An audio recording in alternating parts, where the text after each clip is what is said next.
మొదటికే మోసం. ఒక అడవిలో సింహం, చిరుతపులి కలిసి ఉండేవి. రెండిటికీ వయసైపోవడంతో పెద్దగా వేటాడలేకపోయేవి. ఉన్నదాంట్లోనే ఏదోలా సరిపెట్టుకునేవి. ఓసారి వాటికి వరుసగా వారం రోజుల పాటు తినడానికి ఏమీ దొరకలేదు. ఆకలితో నకనకలాడిపోయాయి. అదే సమయంలో వాటికో జింకపిల్ల కనిపించింది. అప్పుడు సింహం, మిత్రమా, మనం ఎవరికి వారే వేటాడుతుంటే జంతువులు పారిపోతున్నాయి.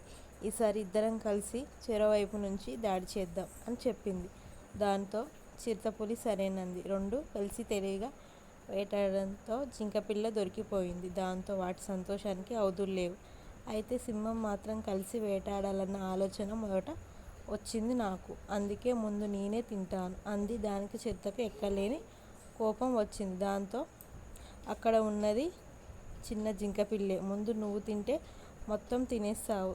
ఇద్దరం కలిసే వేటాడదాం అని తిందాం అని చెప్పింది. దానికి సింహం ఒప్పుకోలేదు. మాట పెరిగింది. అసలు నీకు వాటినే ఇవ్వను, మొత్తం నేనే తింటా పో అని ఉరిమింది. చిరుత ఈ గొడవంతా చెట్టు చాటు నుంచి ఓ నక్క గమనించసాగింది. అసలే వృద్ధాప్యం, ఆ పైన ఆకలితో అలమటిస్తున్న ఆ రెండూ ఎక్కువసేపు పోట్లాడుకోలేనని విషయం దానికి అర్థమైంది. గొడవపడి సింహం, చిరుత అలసిపోయి కూలబడ్డాయి. అదే అనుకున్న నక్క గబుక్కున జింకపిల్లని లాక్కొని పారిపోయింది. అయ్యో, కలిసి పంచుకోకుండా గొడవపడి ఆహారాన్ని పోగొట్టుకున్నామే అని బాధపడ్డాయి సింహం, చిరుతపులి.